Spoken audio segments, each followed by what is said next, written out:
Hello everyone and welcome to a brand new decade of Nintendo and next-gen console gaming. 2020 is definitely going to be an incredible year for the gaming industry, and we have just way too many games to go over, whether it's for the Nintendo Switch, PlayStation 5, Xbox Series X or the existing console. And with me today I have Joseph Ferris, no one else than Ferris Wheel Pro.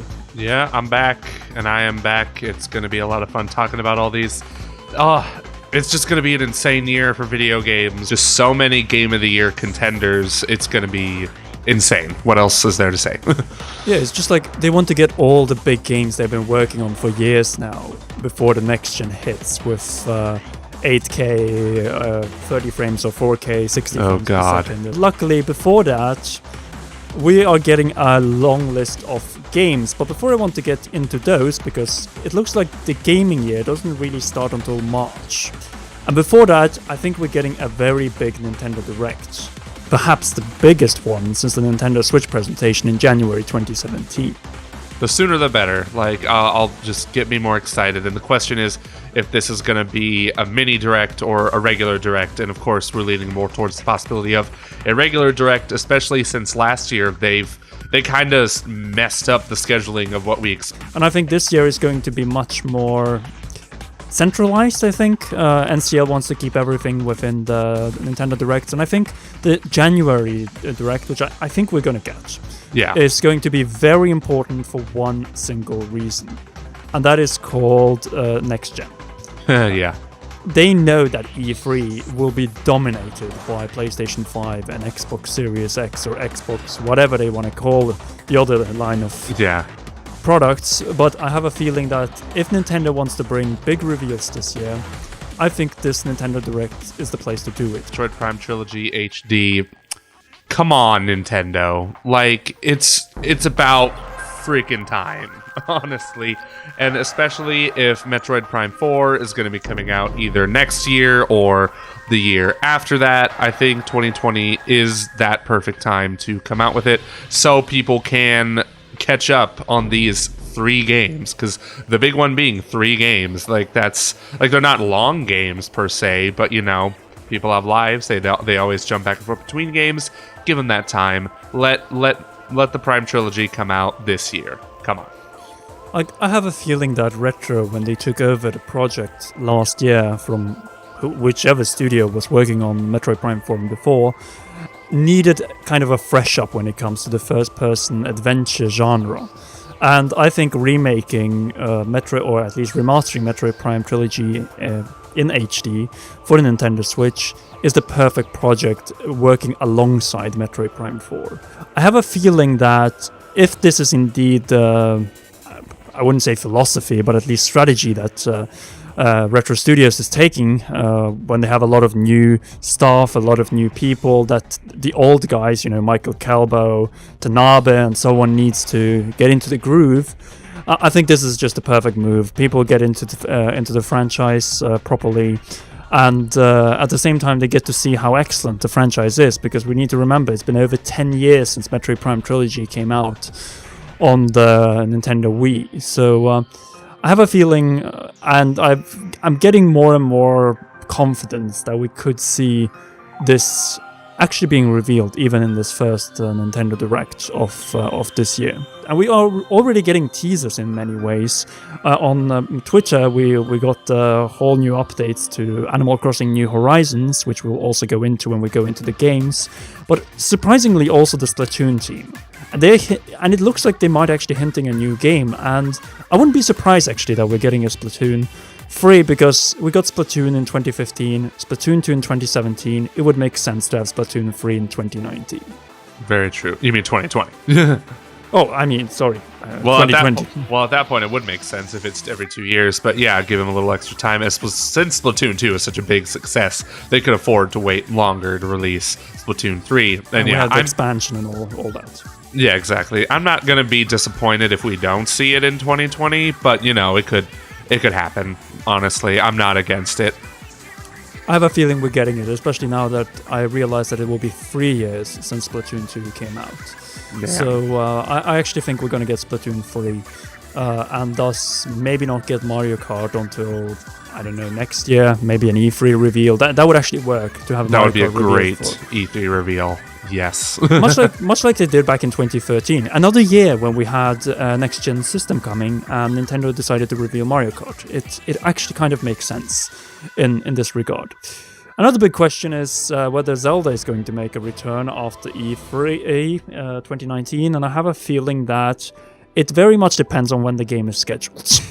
Yeah, I'm absurdly confident. Like, it's coming out within either this year or early next year, and I'm putting more money on a holiday release this year, because like if we do the math correctly and take into account they're reusing assets from Breath of the Wild, how could they not? Like they officially started development on this game December 2017. I just think it's incredibly likely. If not, it's going to be announced for holiday this year and then delayed to spring, because Zelda games. And a possible Nintendo Switch Pro. Like, we got the Nintendo Switch in March 2017. We got Nintendo Switch Lite in August 2019, almost with Link's Awakening. And then Breath of the Wild came obviously with the Nintendo Switch. Okay, Switch Pro coming with Breath of the Wild 2. I wouldn't be surprised. And I think unless it's coming in spring 2021, then I think that we will see Breath of the Wild 2 in this direct, because they need to start building up the hype. It's not enough to just come to E3 with it, especially when the other systems, well, they're brand new systems on display this year. I think it's either going to be this January direct that's being rumored, or they'll have another direct before E3. As long as it's before E3, Exactly. And the reason why we're talking about the direct at all is mostly because GameStop has been filing 12 SDK games that they usually list right before Nintendo Directs. So it might be happening, it might already have happened by the time you watch this video. Who knows? Anyway, it's time to move into territory where we will actually have games, because I highly doubt that from the Nintendo Switch presentation we will get any game before Final Fantasy VII Remake on March 3rd. Okay, it's not a Nintendo Switch game, but it is a probably PlayStation 4's. What if PlayStation 4's actually biggest exclusives? They have a very big year, in fact. Even before they launch their next-gen system. Oh yeah, it's going to be massive. Massive! So, Final Fantasy VII Remake, it's going to sell nuts, no doubt about it. Yes, it's going to sell all the nuts, like peanuts, walnuts, cashews, but really, it's going to be a massive hit, because people have been wanting this remake for a very long time. Me, since March is such a packed month, I might have to just hold off on it for a while, especially since I'm not the biggest Final Fantasy fan, but I know, this is just going to be an insane hit, and It's only covering a certain area of the game, right? It's not the full game, is it? I think it's just the first portion of Midgar until they get to the proper overworld. But they are expanding it greatly with much more with new areas, with new battles, and battles that are much more intuitive. It's no longer turn-based. It actually feels like an action JRPG. And yeah. At first people were skeptical, but after trying it out at E3, and this is another reason why I think we're getting that demo very, very soon. It's already been leaked. It's probably out there. You're probably playing it by now or anyway. So I have a feeling that that demo is going to be the strike of genius, since they only need to launch it for one system, that being PlayStation 4. Yeah, just imagine this, since this is also a timed exclusive for PlayStation. This is probably going to get PS5, Xbox PC. Series X, PC ports. Man, it's going to look even better. Yeah, and it makes sense, because the next episodes will definitely be coming to the next-gen systems, that being PlayStation 5 and Xbox Series X and Xbox whatever. Yeah. But Microsoft actually does have some exclusives this year, before even Xbox Series X finishes off Xbox One once and for all. And that is Ori and the Will of the Wisps. It is about time, because, man, this game has been getting delay after delay after delay. The last delay was just a month. Not even a month, like 3 weeks delay. So that's just man, but they put it in the middle of March. Dang. But either way, this is going to be really great. It's great that it's launching also on Game Pass, like every other Xbox exclusive, because Game Pass is a legitimately great service. I mean, the first game at least was beautiful. It played extremely well, and it looks like this is just taking everything from the last game and just amping it up by 10. And man, the first game actually came out 5 years ago. Doesn't even feel that long ago. It's still the same generation. That's probably why. Yeah, it's exactly that. So I'm excited for it. I'll love it when it comes out for sure. Yeah, get ready for a lot of sequels and remakes also in this list. Like Nioh 2 is coming on March 13th. I don't have much to say about that, but the next game, Animal Crossing New Horizons, well, you have a lot to say about that, Joe. Oh boy, and yeah, they just came out with new footage too. Not really footage, but like a commercial. Box art confirmed. They just like they took the Japanese commercial and like localized it for English, so we know like the English box art's gonna look like that too. Isabelle's confirmed, so yay! I'm very excited. It's just like how could you not bring Isabelle back, man? Like seriously, and it's honestly one of those games, as big of an Animal Crossing fan I am, I'm not like dying for information on it. It's just one of those games where when it comes out, I know I'm going to love it and I know I'm going to play it, and I'm just going to sink so many hours into it every single day. And, I'm also going to be jumping back and forth between that and Doom Eternal, which, oh boy, that's another topic. But yeah, any other thoughts on Animal Crossing, Conrad? I know you kind of want to avoid it because it's addicting. Animal Crossing is dangerous for YouTubers, especially if you don't only cover Animal Crossing, obviously. Yeah. But I have a feeling that this Animal Crossing is very different because they are taking a little bit of a Minecraft approach where you are crafting, building things from the ground up, and pretty much trying to make the most out of this timeshare offer from Tom Nook. Exactly. So it's probably going to be the most diverse and at the same time most unique Animal Crossing experience to this point. And I feel like it is in many ways a step up when Animal Crossing makes it return back to home console. And they are making that big turn that Fire Emblem did with Free Houses last year. Absolutely. Yeah, I'm really excited for this. Yeah, we'll talk much more about Animal Crossing New Horizons in upcoming videos leading to the launch of the game on March 20th. But another game coming out March 20th, that is Doom Eternal. And it's another game where we can say about time. Yeah, seriously. Man, it crushed my soul when they delayed this game a month before it was supposed to come out. That's not how you delay games, guys. Oh my god. But yeah, it's... Doom Eternal is going to bring back the good... I think it will bring the good graces back into Bethesda. Bethesda didn't develop the game, but their track record with publishing even has not been the best these past few years. But I have full faith in id Software, especially after this delay, that they're going to make this game kick so much ass. And I'm also going to be playing this game first because I'm thinking midnight launch. No, not even midnight launch. I live in California, so that's a 9 p.m. launch the day before, and then I'll just jump into Animal Crossing the next day because I've been waiting for this game for quite a while. The first Doom, not the first Doom, but Doom 4, Doom 2016, whatever you want to call it, was such a fresh and invigorating take on the Doom franchise that it's been needing for a long time, and Eternal is just going to amp everything up by 666% because hell. And it's a shame that we have grappling hooks, man. You just add grappling hooks to every sequel. If Metroid Prime doesn't have a grappling hook, well, the grapple beam, but it's just man oh man. And it sucks that it's not coming out day and date. The Switch version is not coming out day and date with it, so that's a bummer. But obviously they wouldn't launch it on the same day as Animal Crossing New Horizons. Yeah, they can't do that. That's a crime against humanity.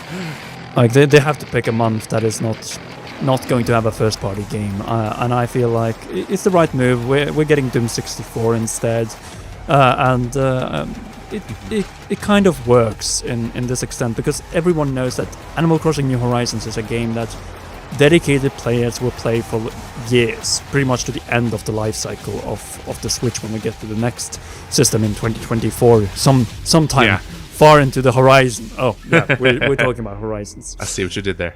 Exactly. And we're still at March. It's quite remarkable.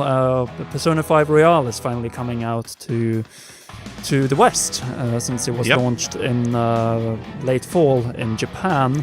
And what else is there to say? This is a major expansion to Persona 5, and if you haven't played the game already, it's probably the way to go.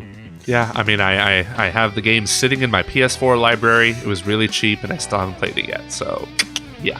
This is also an exclusive for PlayStation 4, but as we know, PlayStation 4's life cycle is ending, and Atlus loves money.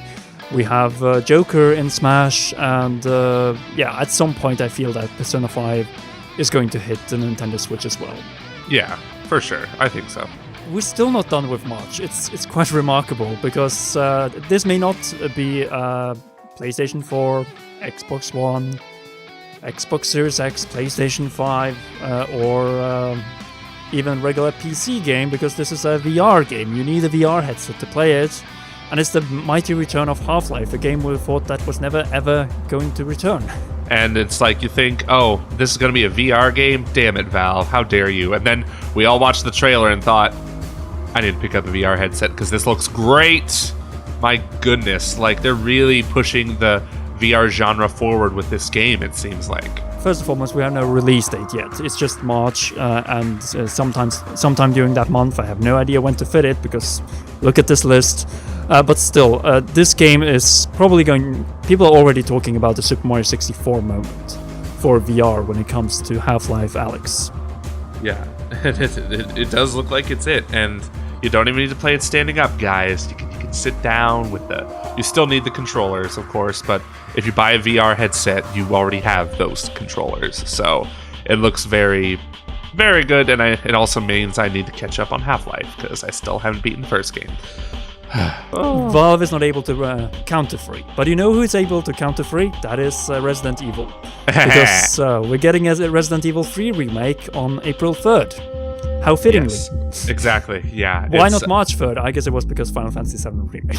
Yeah, seriously, too much is coming out March 3rd. And but the thing with Resident Evil 3 Remake, it's great because Resident Evil 2 came out last year, and so why not keep capitalizing on it with a remake of 3, and who knows, maybe Resident Evil 4 Remake, although that game is not necessarily as essential for a remake as 2 and 3 were, because 2 and 3 were fixed camera angle tank control games, and 4 is already a third-person shooter, but, we can dream, and Capcom likes money, as they've proven, because their track record lately has been especially solid, so we'll see how 3 Remake turns out. It's gonna be fine. I know it.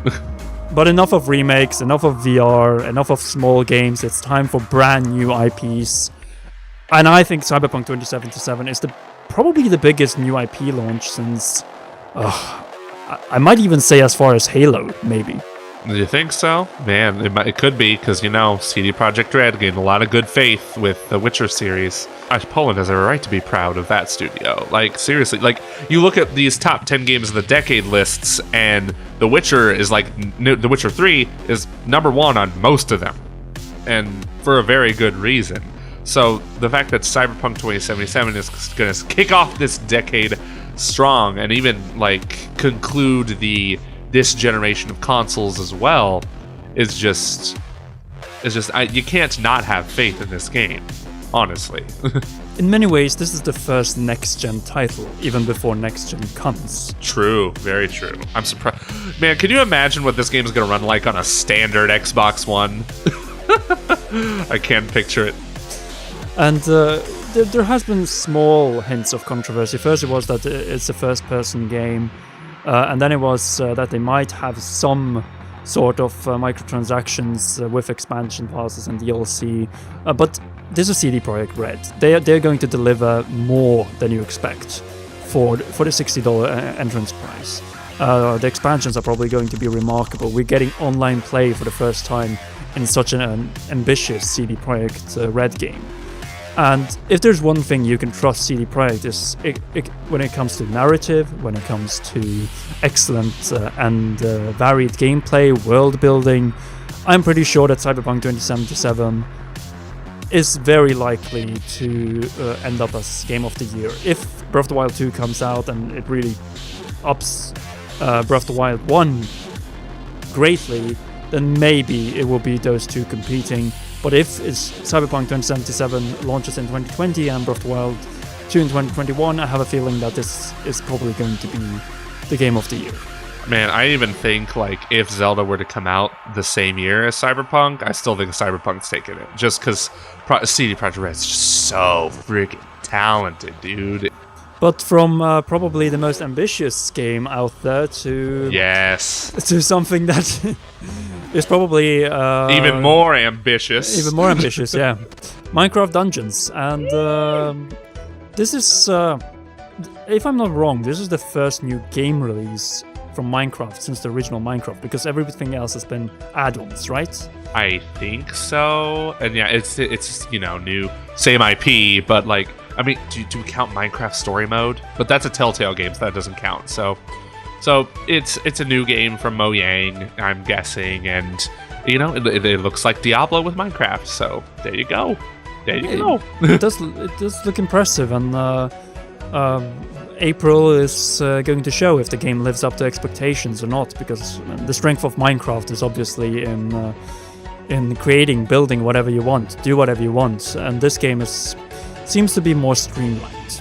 Yes, very much so. Way less, walking around and killing pigs and endermans and stuff. So there's that. And collecting diamonds and going out, killing creepers and so on.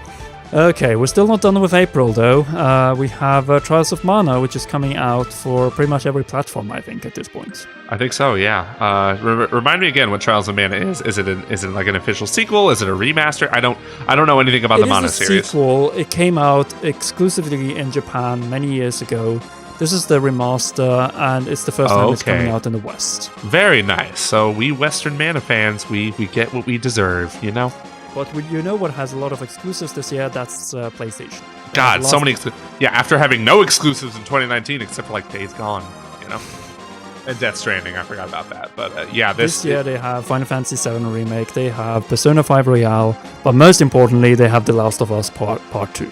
Yes, I love how they announced the release date for this game and delayed it 2 weeks later to May, which is fine by me because I need a break after all the wallets. All my wallets are going to be destroyed by March and April.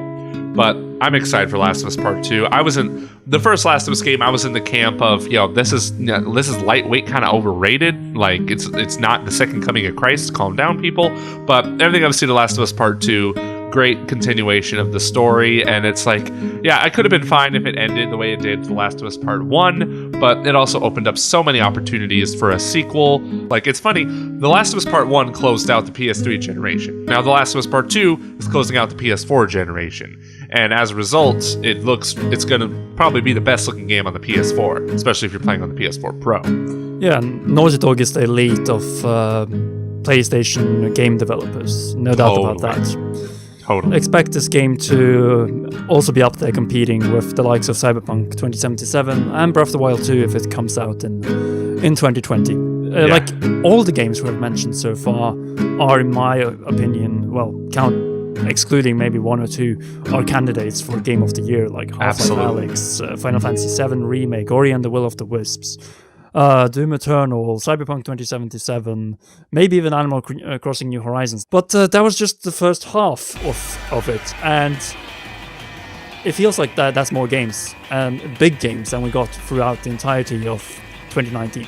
Yeah, really, 2019 was kind of like a year, honestly. There's still many more games, like we have No More Heroes 3 coming out on Nintendo Switch, Bravely Default 2, we have Little Nightmares 2, Psychonauts 2, Lego Star Wars The Skywalker Saga, Marvel's Avengers, Ghosts of Tsushima, another PlayStation 4 exclusive, Microsoft Flight Simulator, this game, we shouldn't laugh off Microsoft Flight Simulator because that's probably the most graphically ambitious video game ever made. Totally, and it's Flight Simulator. Come on, Microsoft Flight Simulator is legitimately really good. Exactly. It used to be they used this game to train pilots, or at least they used that in the past. Yeah. That is just how great this game is, and the reason why we're not getting that game as often as we used to is because they are just trying to make a real world simulator at this point. Then we also have another very much anticipated sequel, Super Meat Boy Forever. It was supposed to first be an expansion, and then it turned out to be a sequel, just like Breath of the Wild 2. Fully blown sequel. There we go. So it will be interesting to see when it comes out. It might be maybe even in the first half of the year. Yeah, I actually could see some of these come out before the first half, though I don't think it's Dying Light 2 is going to be among those. Probably not, no. And man, Dying Light 2, it kind of went dark a little bit. Like, it got delayed. It was supposed to come out last year, and they just said, hey, we're going to push this game back. And there was a bunch of other Ubisoft games that got delayed. So many of them got delayed to unspecified times. Like, Gods and Monsters was supposed to come out next month, and they delayed that. And what else? Watch Dogs 3 or Watch Dogs Legion was supposed to be March as well. And it might even come out in 2021 now they're talking. So. Oh yeah, well I would rather they do that than release a crap game, because these kind of games are just games I'm like, I can totally wait for and be fine. There's games where when they get delayed, like Doom, I'm just like, oh, why did you do that? But not these games. And I think that brings us pretty much over to the next generation and pretty much what much of the next decade is going to be about, namely PlayStation 5 and next Xbox, including Series X. Yeah, man, I really want to know what they're doing with this Xbox stuff. We know PlayStation 5 is just going to be PlayStation 5, and Sony has already talked about it in some detail about it using solid state drives. It's using the controller is going to be a little different, but still based on the DualShock 4 design, which is in my opinion a perfect design. Just please fix that battery life for the love of God. And people have been debating also if it's going to be as powerful as the Xbox or not as powerful, and that doesn't really matter as long as the games you make are good. Yeah, and another thing people tend to forget is that Xbox is going to have a series of Xbox, and the X is going to be the top model. So you are also going to see different price points on those systems. PlayStation 5 is probably going to be one, and that's why I could actually believe the rumors so far about $499. It's pricier than the PlayStation 4 was, but then again, look at the specs that they have in this. The loading times are incredibly improved. The resolutions, 4K 60 frames per second is a given on both of these systems. 8K 30 frames is going to happen, and that is just mind-boggling. And I feel like this console generation is more in tune with the times compared to what the PlayStation 4 and Xbox One were, because they were 1080p systems in 2013. That wasn't even that impressive back then, and it quickly turned out that the PCs were already at 4K by 2014. So that's why they needed to come with the Xbox One X and PlayStation 4 Pro. Yeah, I have sources, actually. I'm not going to say who they are, but they said they've been working on Series X apparently, and the amount of power that these consoles have, they don't think people are estimating them enough. Like back when the PS4 and the Xbox One came out, they were based on old hardware already. Like most PCs, like you said, were running on better hardware at that point. But these consoles are running on hardware that is not even on the market yet. So that really goes to show how big of a deal these consoles are going to be. Oh, it makes sense, because these consoles are going to live for the next 6-7 years. Just look at the PlayStation 4 and Xbox One. By the time the PlayStation 5 and Xbox Series comes out, those systems will be 7 years old. That tells they need to have hardware that is 2 to 3 years ahead of time to avoid a situation like the one they ended up with compared to PCs and PlayStation 4 and Xbox One. And in terms of, I think that the games that they're launching, like Godfall, Halo Infinite, and Hellblade 2, especially Hellblade 2 Senua's Saga, is going to be showcase of this is not CGI. This is actual in-game footage. This is actually how it will look when you play it, outside of cutscenes as well. That is just mind-boggling. Yeah, the Hellblade 2 trailer still messes me up just looking at it. That's an engine. I don't think the game itself is going to look as good maybe as that, because even though they say in-engine, it's not running gameplay still. But my God, it's just like every generation I keep thinking, okay, how much better can games really look? Like, really, come on. And then they always just find a way to say, oh yeah, they're going to keep looking better. Like, you're always going to think this is the peak of what video games are going to look like. Nope. At one point, we'll probably have systems that reach resolutions that are the same as carats of gold. Yeah. Good God. 24K. I get it. It took me a second, but I got it. This entire gaming year, the start of the decade, this is like the first year of a new decade of gaming.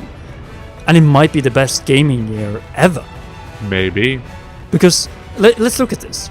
We're getting some of the most anticipated releases in the previous decade, in this year. Final Fantasy VII Remake. We are getting Cyberpunk 2077. Possibly even Breath of the Wild 2 if it comes out. Then we have a bunch of other games that really supports the strength of this year, like Doom Eternal. We have Half-Life Alyx, making a whole new grounds for VR. We have the likes of The Last of Us Part 2, a game that won so many Game of the Year awards. Well, the original, that is. Microsoft Flight Simulator. We have a whole new two new generation of consoles, and this time around, it's not filled with controversies. To this point, many have said 1998 is a year in gaming that is impossible to surpass, like Ocarina of Time, the original Half-Life, and so on. But I actually think this year is bigger. And that is because we're getting all these new games. We have the new IP, Cyberpunk 2077. We might have a new Zelda game in the form of Breath of the Wild 2. We have a bunch of massive games. We have two new generation consoles that will completely change the scene of gaming as we know it and how we experience games as well. Half-Life Alyx, that is pretty much redefining what VR is. I have a feeling that this might be the greatest game of year in gaming ever. It might be, or at least the best gaming year yet. I would always like to think they'll find ways to get better. That's true. Sometime in the future, but it's probably going to have to wait until maybe even the second half of the decade, because we're not going to get new generation of consoles that surpass the PlayStation 5 and Xbox Series X until, say, 2026, 2027, and that is just ridiculous amount of time. Yeah, ridiculous to think about now, too. Like, wow. At this point, it's like, 2020, we're in the future.